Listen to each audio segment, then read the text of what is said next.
अमित शाह जी कह रहे इतना नाम अंबेडकर का ले रहे हो, भगवान का लेते तो स्वर्ग मिल जाता। अमित शाह तो पढ़ा लिखा नहीं है। हाँ। वो तो बेवकूफ आदमी है। अच्छा, और क्या, गृह मंत्री है। अरे गृह मंत्री है वो।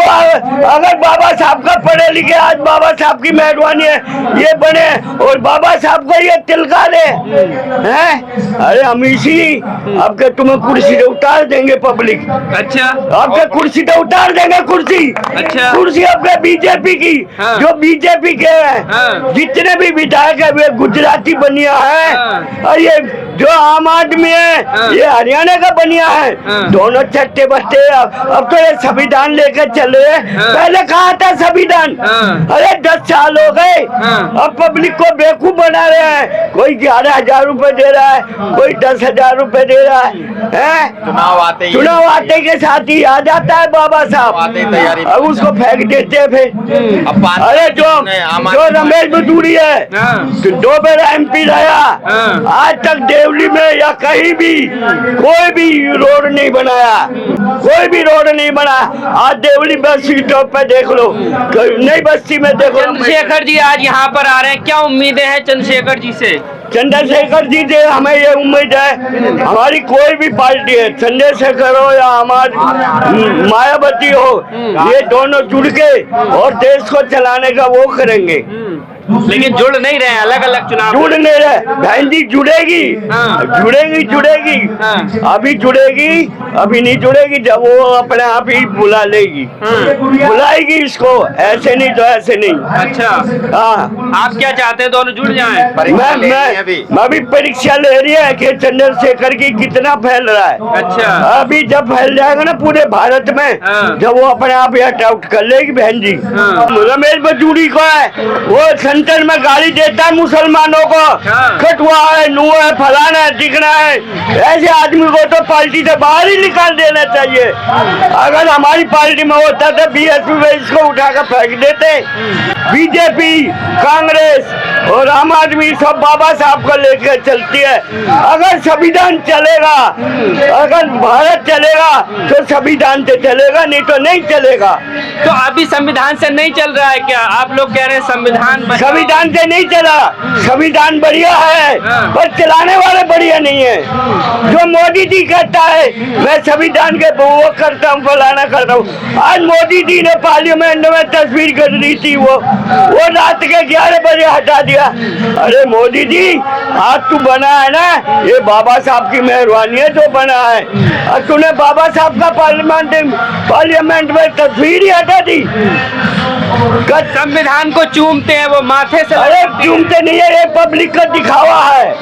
ये पब्लिक का दिखावा है। अच्छा। हाँ, अगर ये चूमता था तस्वीर को क्यों हटाता था बाबा साहब की को? पार्लियामेंट में जब 10 करोड़ आदमी आया था, जब वहाँ पर पहुंचा था, भाई ये तो जुड़ गए, इनको कैसे बिछाए? अमित शाह जी कहते हैं अंबेडकर कहना फैशन हो गया है आज। अंबेडकर फैशन होता है। ये तो अंबेडकर के उससे जो अनुचित जाति है उसको बहकावा करते हैं। हाँ। वैसे अंबेडकर में तो संविधान चलना भी नहीं है।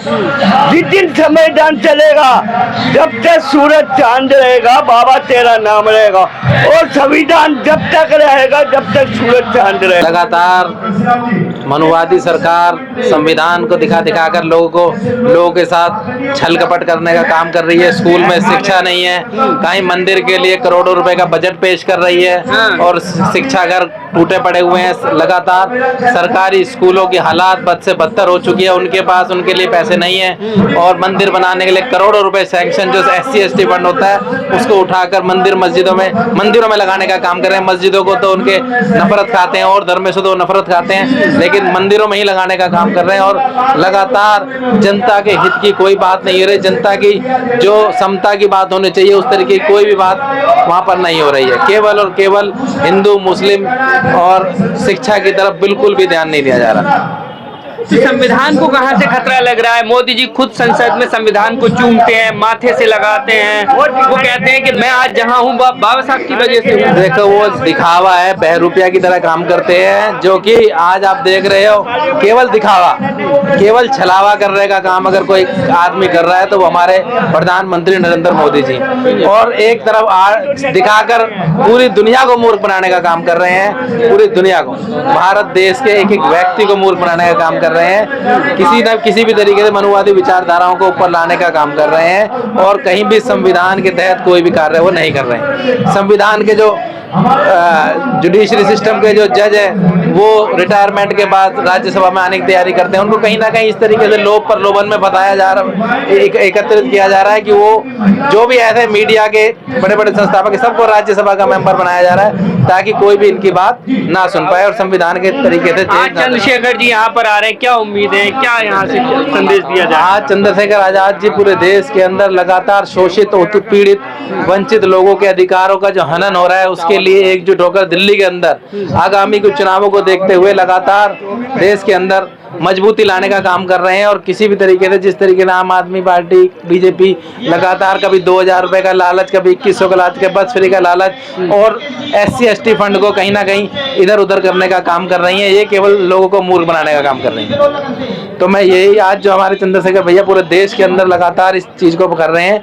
और ये पहली दिल्ली के अंदर आगमन रैली है। इसके बाद अभी आगे कार्रवाई शुरू हो जाएगा। जब से ये बीजेपी गवर्नमेंट आई है बीते 10 सालों से, इन्होंने संविधान के ही विरोध काम किया हमेशा से। ये सब संविधान विरोधी हैं, आए दिन कुछ ना कुछ करते ही रहते हैं लोग। तो इसी वजह से माननीय राष्ट्रीय अध्यक्ष चंद्रशेखर आजाद साहब इस तरह के प्रोग्राम लगाते हैं, लोगों को जागरूक करते हैं, ताकि जनता में उत्तेजना जागे और संविधान के प्रति लोग जागरूक हो सके।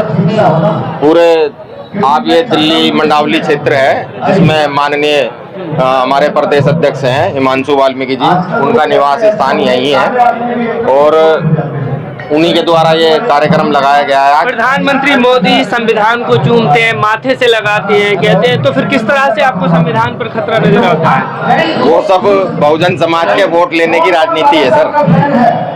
संविधान तो राहुल गांधी जी ने भी उठाया था चुनाव से पहले। अब चुनाव के बाद, चुनाव की जब रैलियां थी ना इनकी, तो इतने बड़े बड़े संविधान लेके घूमते थे ये लोग। फिर संसद भवन में जब इन्होंने शपथ ले ली तो इतना सा संविधान हो गया।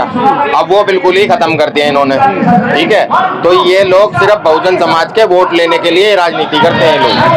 हाँ, संविधान की बात करते हैं, क्योंकि उन्हें पता है बहुजन समाज की, SC/ST OBC माइनॉरिटी लोगों की सबसे बड़ी आबादी इस देश में रहती है। दिल्ली में चुनाव भी होने वाले हैं, तो क्या लगता है चुनाव में किस तरह का माहौल है, कौन सत्ता में दोबारा आ सकता है? अभी हमारी जो सीटें हैं 7 से 8 सीटें हम लड़ा रहे हैं आजाद समाज पार्टी की, माननीय राष्ट्रीय अध्यक्ष जी के आदेश से। और जो बीजेपी ने वो भदौरिया, रमेश भदौरिया, आज तक संगम बिहार में कोई काम नहीं करा, और जितने भी किले हैं उसने अपनी अपनी जमीन के सारे बेच दिए, किला भी कोई काम नहीं करा। आज संगम बिहार में देखो भुखमरी हो रही है, सब चीज हो रही है, रोड वोड सब खराब है। अरे PM बनते के साथ ही रमेश भदौरी के वो कहता कि नू है, फलाना दिखना है। सरिता चौधरी देवली की है, वो भी बीजेपी की है, वो भी काम नहीं करी। दोनों चट्टे बट्टे उनके जोड़े जाते हैं, तो भाई हमें वोट नहीं दी देवली वालों ने, अब वोट दिए तो जीती का के नहीं है तो कुर्सी पर हट जाए। लेकिन रमेश भदौरी को है, वो सेंटर में गाली देता है मुसलमानों को, खटुआ है, नू है, फलाना है, दिखना है। ऐसे आदमी को तो पार्टी से बाहर ही निकाल देना चाहिए। अगर हमारी पार्टी में होता तो BSP में इसको उठाकर फेंक देते।